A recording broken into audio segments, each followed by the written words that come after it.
పుట్టినరోజు ఈరోజు. అంటే ఆ రోజు అంతవరకు ఎర్రకోట మీద ఎవరి జెండా ఎగురుతున్నది? బ్రిటిష్ వారి జెండా ఎగిరింది.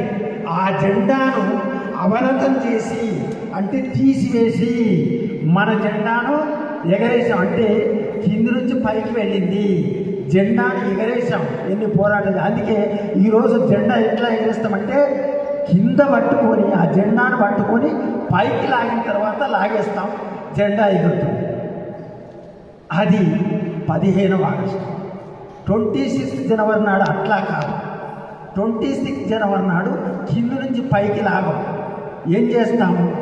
పైనే లాగేస్తాం. జెండా పైదాకా వెళ్ళిన తర్వాత పైకి లాగేస్తాం. ఎందుకంటే ఆ రోజు మనం ఆల్రెడీ మనకు స్వతంత్రం వచ్చింది. 1950 జనవరి 20 నాడు మనకు రాజ్యాంగం అమల్లోకి వచ్చింది. డాక్టర్ బిఆర్ అంబేద్కర్ రచించిన రాజ్యాంగం వచ్చి మనకు సర్వసత్తాక గణతంత్ర ప్రజాస్వామ్య లౌకిక సామ్యవాద రాజ్యాంగం అమల్లోకి వచ్చింది. అంటే కింది నుంచి పైకి కాదు, నేరుగా మనం జెండాను ఎగరవేస్తాం. దానికి దీనికి మౌలికమైన తారతమ్యం అది. రెండవది ఏంటంటే 15వ ఆగస్టు నాడు జెండాను ఎగరేస్తారు ఎవరు? దేశంలో అయితే భారత ప్రధానమంత్రి ఎర్రకోటలు ఎగరేస్తారు, రాష్ట్రాల్లో ఆయా రాష్ట్రాల ముఖ్యమంత్రులు ఎగరేస్తారు. అదే 26 జనవరి నాడైతే ప్రధానమంత్రులు ముఖ్యమంత్రులు ఎగరేయరు. ఎవరు ఎగరేస్తారు? ప్రెసిడెంట్, రాష్ట్రపతి.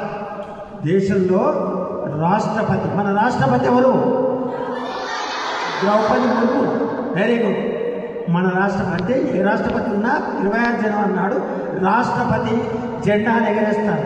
ఎక్కడ ఎగరేస్తారు? ఎర్రకోటలో ఎగరేయరు. ఎర్రకోటలో 15వ ఆగస్టు నాడు మాత్రమే ఎగరేస్తారు. రాష్ట్రపతి ఎగరేసేది కర్తవ్య పథ్. దానికి ఇంతకుముందు రాజ్పథ్ అనేవాడు. రాష్ట్రపతి భవన్, పార్లమెంట్ భవన్ మధ్యలో చాలా విశాలమైనటువంటి మైదానం ఉంటుంది.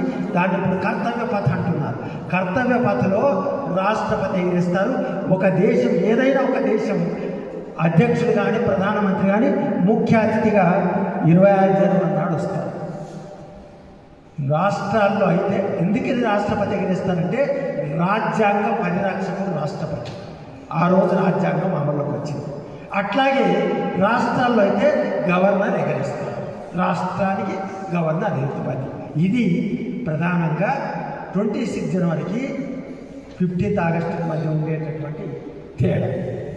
మరి ఇంతటి గొప్ప విశేషం ఉన్నటువంటి దేశం మనది. ఇన్ని కులాలు, మతాలు, వర్గాలు, వర్ణాలు ఉన్న దాదాపు 1857లో ప్రారంభమైన పోరాటం 1940 అంటే 90 సంవత్సరాల పోరాట చరిత్ర ఫలితంగా మనకు స్వతంత్రం వచ్చింది. ఈరోజు కాశ్మీర్ నుంచి మనం ఇందిరా పాయింట్ దాకా కలిసే ఉన్నాం, కలిసే ఉండాలి. అప్పుడే మన భారతదేశాన్ని మీ భావి భారత పౌరుల చేతిలో ఎవరు పెట్టారు? ఒక మహాత్మా గాంధీ, ఒక అంబేద్కర్, ఒక జవహర్లాల్ నెహ్రూ, ఒక సర్దార్ వల్లభాయ్ పటేల్ పెట్టాడు. అటువంటి ఇన్ని రాష్ట్రాలు దీన్ని ఏమంటారు? Unity in diversity. భిన్నత్వంలో ఏకత్వం ఉంది, ఏకత్వంలో భిన్నత్వం ఉంది. మన దేశం అనేక మతాలను, ప్రపంచంలో ఎక్కడ లేనన్ని మతాలు, ఎక్కడ లేనన్ని భాషలు, ఎక్కడ లేనన్ని కులాలు మన దేశంలో ఉన్నాయి. అయినా కూడా మనం ఐకమత్యంతోనే ఉన్నాము. అందుకే ఈ ఐకమత్యాన్ని మనం ఏమని చెప్తాము? Kashmir for beauty,